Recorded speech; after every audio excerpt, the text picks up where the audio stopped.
Bapak Ibu yang terkasih dalam nama Tuhan kita Yesus Kristus, Shalom, selamat pagi. Apa kabar?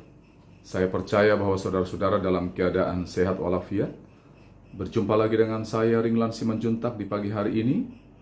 Saya ingin menaburkan firman Tuhan yang saya kutip dari kitab Amsal pasal 20 ayatnya yang keempat.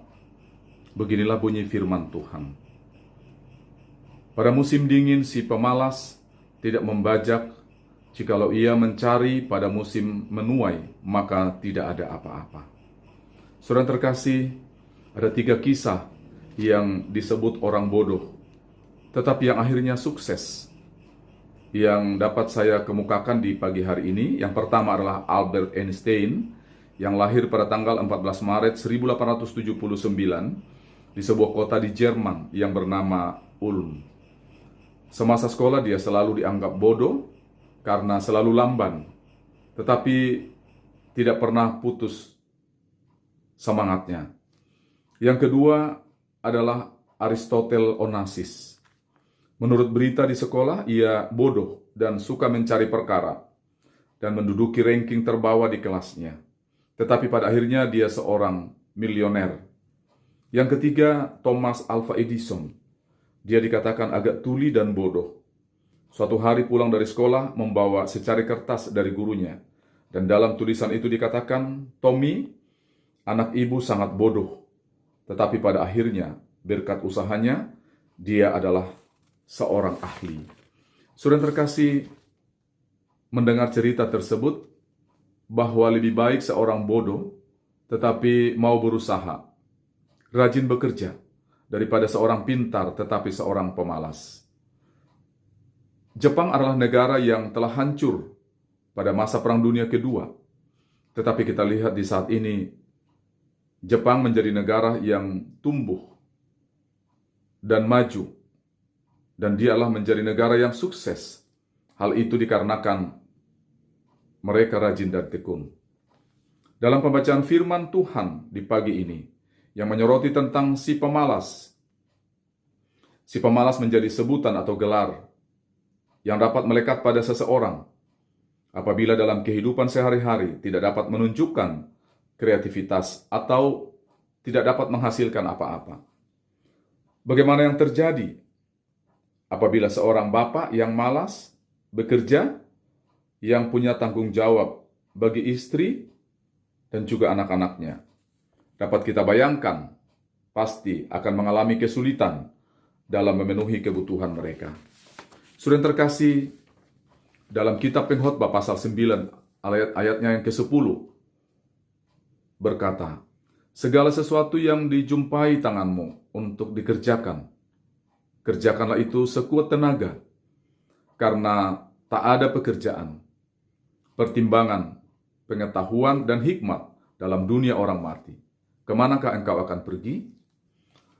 Dan dalam 2 Tesalonika pasal 3 ayatnya yang ke-10 dikatakan, sebab juga waktu kami berada di antara kamu, kami memberi peringatan ini kepada kamu. Jika seorang tidak mau bekerja, janganlah ia makan. Pernyataan firman Tuhan dengan jelas dan tegas menuntut saudara dan saya untuk kita rajin bekerja dan menghasilkan sesuatu bagi orang lain. Saudara terkasih, munculnya masalah-masalah di tengah-tengah masyarakat banyak disebabkan oleh pola hidup konsumtif, tetapi tidak menghasilkan. Akibatnya menimbulkan dosa, misalnya kejahatan sosial seperti pencurian, kekerasan, bahkan menghilangkan nyawa orang lain. Saudara terkasih, dalam Kolose pasal 3 ayat yang ke-23 dikatakan dalam firman ini, apapun juga yang kamu perbuat, perbuatlah dengan segenap hatimu, seperti untuk Tuhan dan bukan untuk manusia. Saudara terkasih, tentunya setiap orang sudah punya tanggung jawab masing-masing. Sebagai makhluk sosial dan juga sebagai orang-orang yang percaya, hidup seseorang tidak mungkin berubah apabila orang tersebut hanya berpangku tangan dan menunggu berkat jatuh dalam tangan kita. Tetapi harus didahului dengan ketekunan kita dalam bekerja dan tidak mengenal lelah untuk berkarya. Kita bekerja seperti untuk Tuhan dan bukan untuk manusia. Di atas semua kerajinan kita dan ketekunan saudara, mari andalkan Tuhan untuk memberkati kehidupan saudara-saudara sekalian dalam tugas dan tanggung jawab dan juga pekerjaan kita. Amin. Kami bersyukur berterima kasih kepadamu Bapa di dalam Yesus di pagi hari ini. Hanya oleh karena kebaikan dan cinta kasih-Mu yang Tuhan nyatakan bagi kami, baik secara pribadi maupun di tengah-tengah kehidupan keluarga kami masing-masing. Tuhan boleh menuntun kami, menjaga, melindungi kami, sehingga kami boleh ada di pagi hari ini. Bapa di dalam Yesus di pagi hari ini, hamba mau berdoa buat semua penonton, pendengar yang setia dalam YouTube ini. Bahkan yang mendengarkan firman-Mu di pagi ini, biarlah Tuhan memberkati mereka semua. Yang sakit disembuhkan, yang lemah dikuatkan oleh Tuhan. Bahkan biarlah Tuhan memberikan kami kerajinan dalam bekerja. Tangan kami boleh berkarya untuk menghasilkan buah-buah bagi pribadi, keluarga, maupun bagi kehidupan orang lain. Agar Tuhan dipuji dan dimuliakan melalui tangan-tangan kami yang bekerja. Kami menjadi saluran-saluran berkat buat sesama kami manusia, sehingga Tuhan dimuliakan di dalam seluruh kehidupan kami. Bapa di dalam Yesus, inilah kami. Kami sambut pagi ini dengan semangat baru, sukacita baru di dalam Yesus.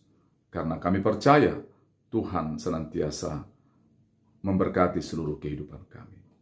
Inilah kami di dalam nama Yesus Kristus, kami berdoa kepada Bapa di dalam surga. Amin.